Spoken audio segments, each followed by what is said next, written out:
Inilah kondisi pasar Wulandoni setiap pagi di hari Sabtu. Ramai.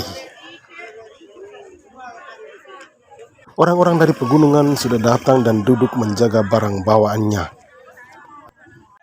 Ada pisang, labu, buah naga, dan aneka sayuran. Di sisi lain, istri para nelayan di sepanjang pantai selatan Lembata juga duduk manis menjaga tangkapan suaminya. Aneka jenis ikan basah juga ikan kering. Hasil pangan pertanian dan hasil laut ini akan saling tukar. Inilah barter, tukar barang dan barang, hasil kebun dan hasil laut untuk pangan rumah tangga. Hari masih pagi, semua duduk saling memandang, menunggu instruksi dimulainya barter dengan tiupan peluit sang mandor pasar. Sekitar jam setengah 10 pagi, transaksi dimulai.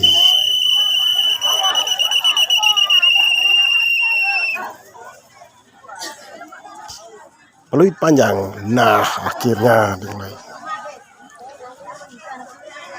Orang gunung dengan hasil kebun lebih banyak duduk. Mungkin karena barang bawaannya relatif lebih berat. Dan yang berkeliling adalah warga pesisir. Mereka membawa ikan basah dan ikan kering, kemudian ditawarkan. Di sini proses negosiasi berlangsung, tawar-menawar, menyepakati berapa ekor ikan dengan berapa buah pisang. Demikian pula sebaliknya.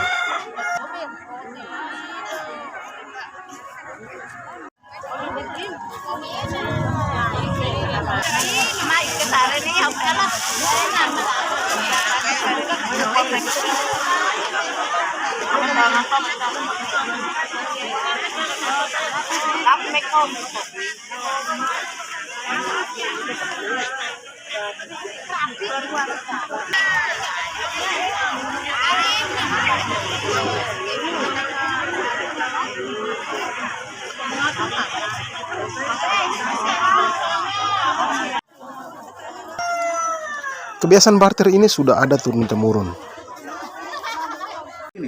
Kenapa pasar barter ini kita pertahankan? Yang pertama, kita menghargai para leluhur kita yang sudah mempertahankan tradisi ini.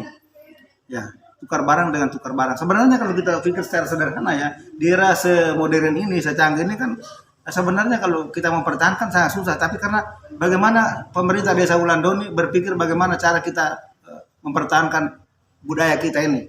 Kita tetap pertahankan.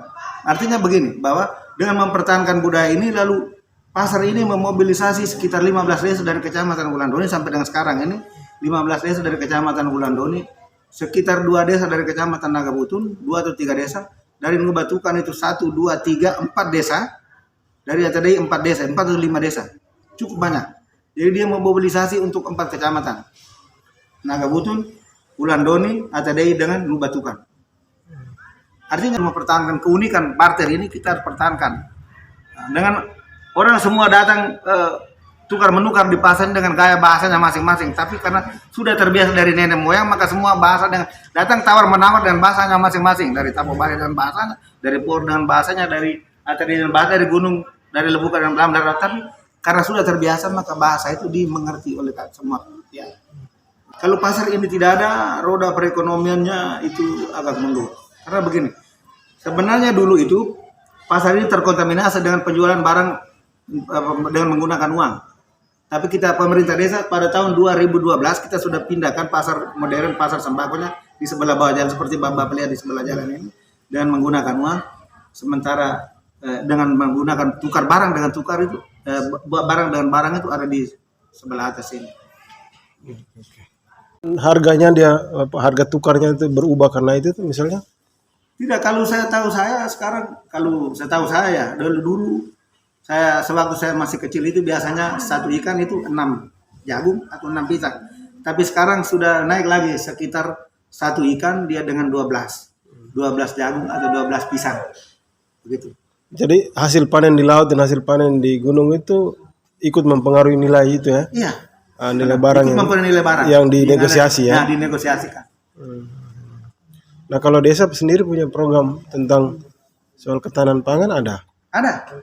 Ketahanan pangan itu untuk ketahanan pangan untuk masyarakat, pemerintah desa selalu mengalokasikan dana untuk pekerjaan baik itu pengarahan hewan dan juga pertanian, tanam padi, kalau padi agak kurang, tanam jagung, kacang hijau, sorghum itu ada. Itu kita siapkan dari dana desa ya Pak Sekjen. Oh, di sini orang. Supaya orang mulai bergerak untuk jual. Kalau dulu itu orang masih dulu di tempat masing-masing.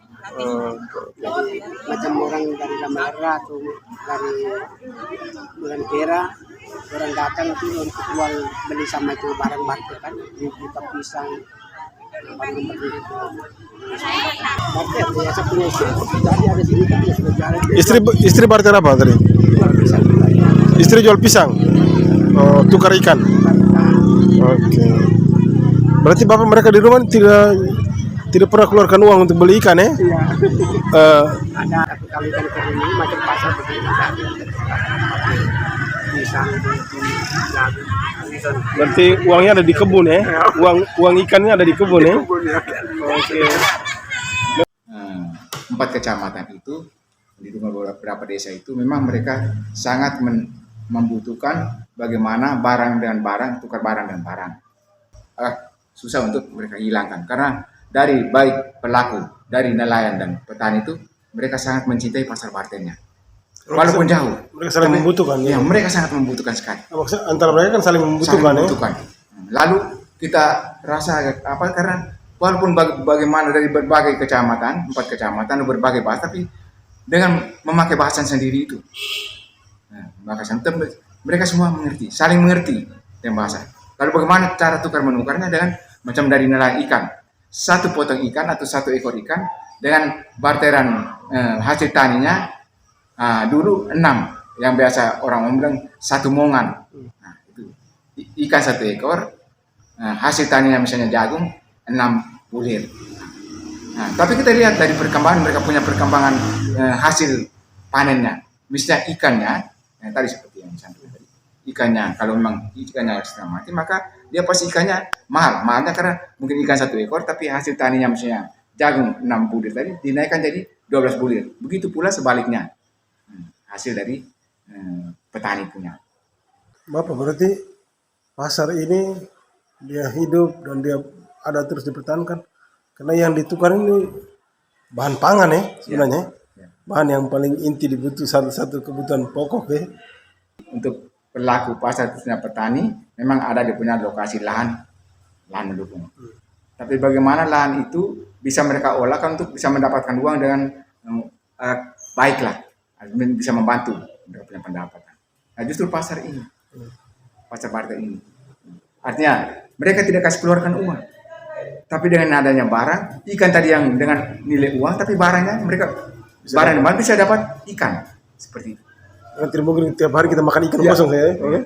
Orang gunung juga tidak mungkin makan ubi terus. Dia harus berupaya bagaimana dalam 1 minggu itu diupayakan hari Jumat itu hari yang mereka harus kalau soal nelayan kita tidak hitung dia punya hari untuk cari ikan. Tapi petani dia pasti hitung hari Kamis 1 Jumat dia harus cari hasil taninya untuk dia kumpul hari Sabtu dia harus ke pasar.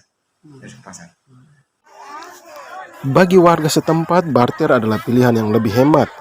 Ketika orang gunung butuh asupan protein dari hasil laut tanpa harus mengeluarkan uang. Demikian pula sebaliknya. Artinya untuk urusan pangan untuk gizi keluarga, orang tidak harus mengkonversi hasil kebun menjadi uang, kemudian baru uang dipakai untuk membeli sumber protein dari hasil laut. Panjang sekali itu prosesnya. Juga sebaliknya ketika nelayan butuh support karbohidrat yang terkandung dalam hasil-hasil kebun seperti jagung, pisang, ubi, dan lainnya. Apalagi dengan kondisi perubahan iklim global saat ini ketika cuaca ekstrim sering sekali mengganggu akses untuk kebutuhan pangan, maka barter bisa menjadi solusi. Tidak harus jauh-jauh, cukup di kampung tetangga, bisa bertemu, difasilitasi oleh pasar ini. Pasar barter Wulandoni mempertemukan sedikitnya 20-an desa.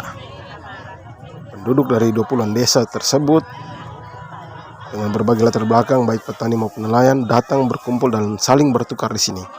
Kemudian mereka akan kembali membawa asupan pangan untuk keluarganya dan sudah semakin lengkap. Jika sebelumnya orang gunung hanya memiliki lebih banyak sumber karbohidrat dari hasil kebun, mungkin juga ada vitamin dari sayur-sayuran, kini sudah dilengkapi dengan nutrisi tambahan dari hasil laut, ikan, dan kawan-kawannya. Demikian pula sebaliknya, orang pantai, nelayan, yang lebih banyak hanya dengan ikan setiap hari sudah semakin lengkap kebutuhan nutrisi rumah tangganya. Di luar itu, barter membangun silaturahmi, membangun persaudaraan antar warga.